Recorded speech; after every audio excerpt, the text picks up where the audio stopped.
Lando Norris is highly regarded as a future Formula 1 world champion. He's been at McLaren for 5 years now and has a contract that runs out at the end of 2025. Now there's been rumours over the past few years that he could leave the team and move on elsewhere. There was speculation of him going to Mercedes, Ferrari and even Aston Martin over the past few years. However, the biggest one lately is Lando Norris to Red Bull. Now this is following comments from Max Verstappen, who said he would love to have Lando Norris to work alongside him because he regards him as his best friend in the F1 paddock. So then in today's video then I'll be asking myself, what is Lando Norris's best option for the future? Is it McLaren or is it Red Bull?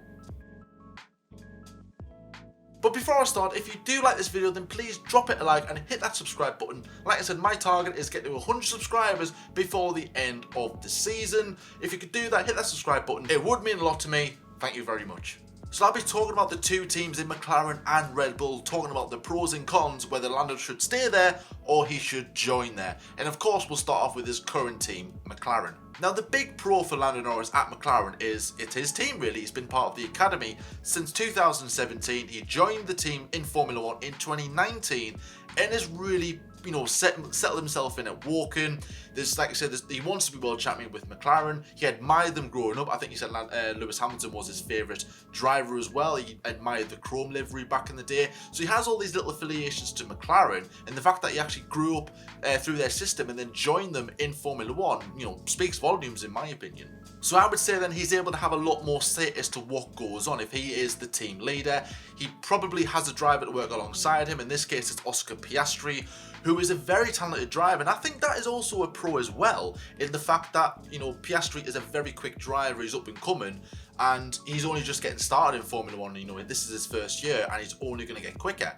And we know what potential Piastri has, and I feel like him alongside Norris, and I think that will push Norris even further. And if, say, McLaren are in a championship winning position in the future, say 2025 or even 2026, that could be interesting to see how that pans out, because will Norris have that priority over everything else like other, team members do in Charles Leclerc at Ferrari, Max Verstappen at Red Bull, and we've seen it as well over the years, Schumacher at Ferrari, Vettel at Red Bull, it's happened before. So will Norris get that priority over the likes of Piastri, or will it be a similar sort of situation we saw at Mercedes a couple of years back with Nico Rosberg and Lewis Hamilton?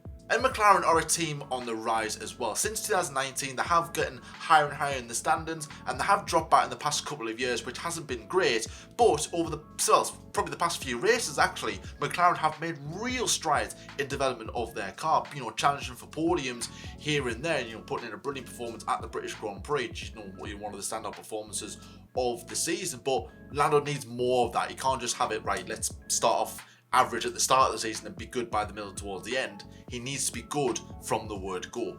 Now the cons of staying at McLaren is that there's no guarantee of success, because Zach Brown has given us all these details about how he wants McLaren to be, challenging for championships by 2025, that there's this new wind tunnel coming in as well, but that's not a guarantee that McLaren are going to be back up at the top. So it's a risk for Lando Norris to stay at McLaren, because there's also a risk that he might not even win any world titles because he stayed there for so long. And by the time there is a point where he wants to leave and he's had enough of it all the doors could be closed come this point. So really then all that opportunity is missed, and Norris could end up leaving Formula 1 with a handful of race wins, let's say, but no world championships. And I think that would be an incredible waste of talent if that was the case.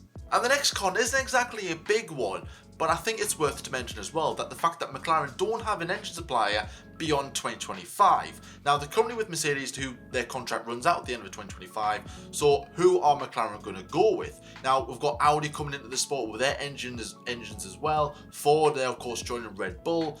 I don't think McLaren will get anyone else coming into the fold. I think it is a bit too late for that, because they've got all these engines to develop with the new regs coming in 2026. But it'll be interesting to see who their engine supply is going to be. And I said it before, and I think they missed a trick in bringing back Honda, because since they left McLaren back in 2017, Honda have just had success beyond success, joining Toro Rosso, then going to Red Bull to win championships, and they've got probably arguably, well, they have got the best engine on the grid currently in Formula 1. So I think McLaren did miss a trick there, but I do think that bridges have been burnt over the years. Yes, McLaren aren't the same team that they were back then, but certainly I think Honda have just completely wiped their hands with McLaren. It doesn't matter who's there now. I don't think they'll ever go back. So which is the shame, but I think if Honda were going back to McLaren for 2026, then certainly I think the chances of Norris staying at McLaren have increased. So let's move on then to the team he could be joining in Red Bull. What are the pros of joining Red Bull? Well, the big one is the fact that they are a championship winning team. And I think they will be until the end of 2025. So if Norris does jump ship to Red Bull, he is guaranteed podiums. He is guaranteed race wins, and that's what he wants more than anything. He wants to have his chance of being at the front. How will he cope with the pressure?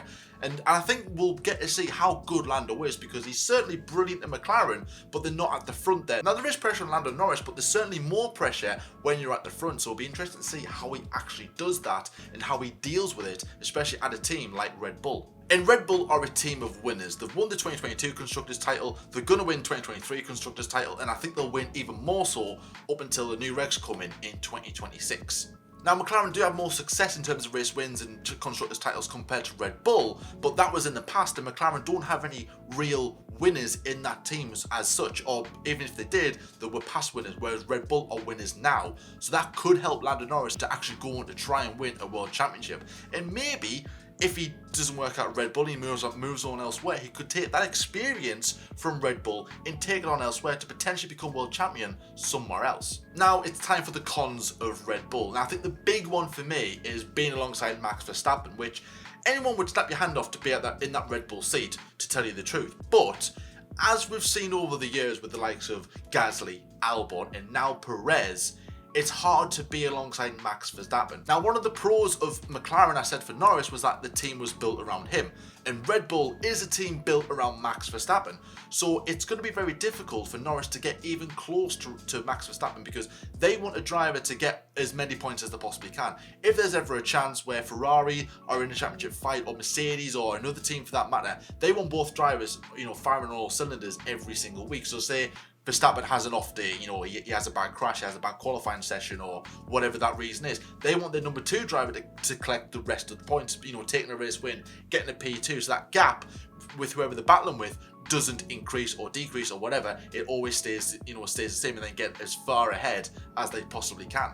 Now, if your driving style isn't as similar as to Max's, it's going to be difficult, because like I said, that car is built for Max, so Norris might potentially struggle with that. He might not adapt quite quickly, and there could be a period where he's not performing, he's put in the same categories like Albon, Gasly, and of course Sergio Perez, then everyone's going to be, putting the pressure on Lando Norris even more so. It's like if Lando Norris doesn't have a good performance for McLaren, it's always about the car. Why hasn't McLaren built a good car for Lando Norris? Why is McLaren at this point of winning races? Why isn't McLaren at this point of challenging for championships? What is going on? It's all in McLaren, not Lando Norris. Now, if he doesn't perform in a Red Bull, it's all on Lando Norris, not Red Bull, because they probably would have built a brilliant car for Max. He's away winning races, and say Lando Norris is filling around in P5 and P6. Then again, you're going to be asking, well, they have a good car, what's going on? Why isn't Norris on the pace of Max Verstappen? Why isn't he winning races and all this? And again, that was just going to come back to, well, Lando Norris was clearly this overrated driver. So, and again, it's going to be so difficult to match Max Verstappen. It's going to be difficult for anybody to match Max Verstappen in the same car. And a slight one as well is the fact that Ford are coming in for 2026. There's no guarantee of success. Honda, they're dropping out of Red Bull. They're going over to Aston Martin for the same year. So there's no, a new engine manufacturer coming into a championship winning team. How is that going to pan out? Are Ford going to be able to build a similar kind of engine, what Honda have done, or is it going to be it's going to take a couple of years for them to adjust to the new rules, to the new regulations? Maybe they're not as powerful. It's going to be an uncertain time for Red Bull when Ford do come into the fold. So is it really worth going over there and risking it for an engine manufacturer that haven't been in Formula 1 for such a long time and been in a very complex era? I don't know. It's quite interesting. So after all that, then, what should Lando Norris do? Should he stay at McLaren, or should he go over to Red Bull? And my verdict is, I think he should stay at McLaren, because he's going to have a team built around him. The car is built around him, and he will thrive under that. Yes, it is a risk staying at McLaren when there's no, like I said before, there is no guarantee of success. It's all just words at this moment in time. They have got their own wind tunnel in, which went live during 2023. Give it a year in 2024, and hopefully it'll be all firing on all cylinders in 2025, like Zach Brown said. But over the years, it has been just, oh, we think this year is going to be this year, then it'll be that year, then it'll be that year, and it hasn't happened yet for McLaren. Like I said, in 2023, they started off on the back foot. Now they're getting better, but who's to say that's not going to happen again for next year? Like, McLaren need to be firing on all cylinders from the word go, and that's what's going to keep Lando Norris at the team. So I think, like I said, the team around him, it will work so much better. Going over to Red Bull, being alongside Max Verstappen, he will get race wins, of course he will, but he won't win titles. It's not going to happen. You know, it doesn't matter who's alongside Max. It's impossible. It really, really is. Unless Max has incredible bad luck, which I can't see happening. It's ridiculous, Max's stats over the past few years. But from a fan's perspective, I think that will be an incredible battle to watch. Lando Norris alongside Max Verstappen at Red Bull battling for the title. How good would that be? That would be such an interesting watch. That is going to boil over. You know, Max Verstappen said that he is best friends with Lando Norris on the grid. But as we've seen over the years, that friendship goes when you're in the same team and you're fighting for the championships. It's just not happening. You're not going to be friends. You are arch rivals until that time comes when your rivalry is over. You know, you'll burn a few bridges here and there, but as a fan, that will be very, very exciting. So that's where then I'll end this video. Thank you so much for watching. Please like and subscribe if you have enjoyed this as well. And please comment below your opinions about Lando Norris. Should he stay at McLaren? Should he go to Red Bull? Or should he go elsewhere? Let me know your opinions in the comment section below. But guys, take care of yourselves. Watch what you're doing. I'll see you all in the next one. Bye-bye.